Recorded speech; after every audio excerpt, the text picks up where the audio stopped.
ప్రకాష్ రెడ్డి గారు మీరేమంటారు?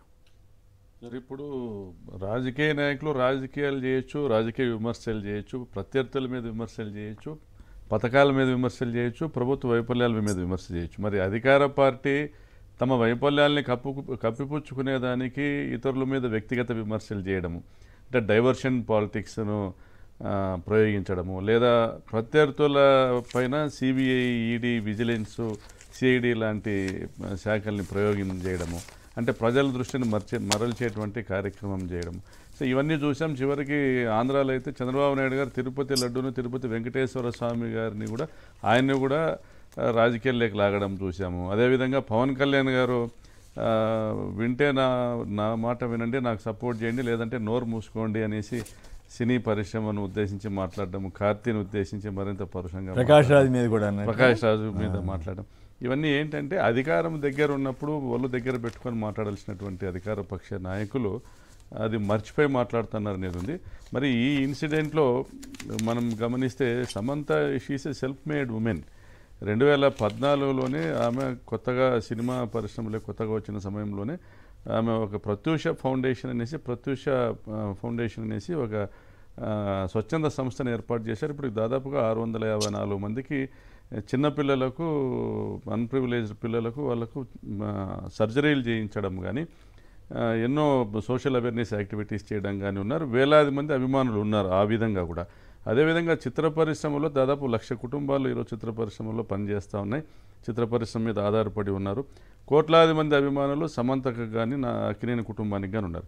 వీరందరూ ఏమనుకుంటారనేటువంటి ఆలోచన కూడా లేకుండా కొండా సురేఖ గారు ఈ విధంగా మాట్లాడడము, ఇది నిజంగా కూడా మంచిది కాదు. మనం అందరం కూడా సినీ ఇండస్ట్రీ మనం ఆంధ్రాకి రావాలని ఎన్నో రకాలుగా ఎన్నో సంవత్సరాల నుంచి కోరుకుంటా ఉన్నాం. ఇప్పుడు ఇక్కడ హైదరాబాద్లో స్థిరపడినటువంటి సినీ పరిశ్రమ వెనకలు ఉన్నటువంటి అత్యంత ప్రముఖుల్లో అక్కినేని నాగేశ్వరరావు గారు ఒకరు. ఆయన కుటుంబానికి ఉన్నటువంటి గౌరవం, ప్రతిష్ట, మరియు నాగార్జున ఎస్పెషలీ నాన్ కాంట్రవర్షియల్ పర్సన్గా ఆయనకు అన్ని పార్టీలతో సంబంధాలు ఉన్నాయి, అందరి మన్ననలు కూడా ఆయన పొందేటువంటి పరిస్థితి. మరి అటువంటి కుటుంబాన్ని టార్గెట్ చేయడమా, లేదా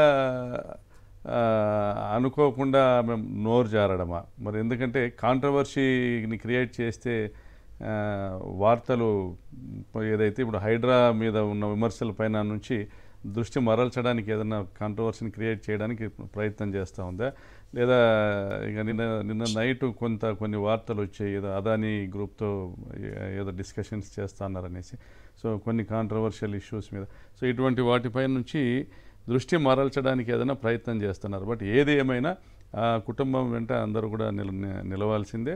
ప్రత్యేకించి సమంత గారి మనోభావాలను గాయపరిచినటువంటి కాంగ్రెస్ పార్టీ కానీ రేవంత్ రెడ్డి గారు కూడా దీని స్పందించలేదా? రేవంత్ రెడ్డి గారు ఇప్పటివరకు అయితే కనపడలేదండి.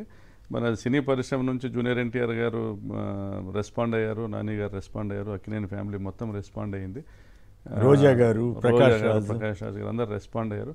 ఒక మహిళ పట్ల అనుచితంగా వ్యాఖ్యలు ఖుష్బూ గారు కూడా రియాక్ట్ అయ్యారు. అనుచితంగా వ్యాఖ్యలు చేయడం అనేది కరెక్ట్ కాదు.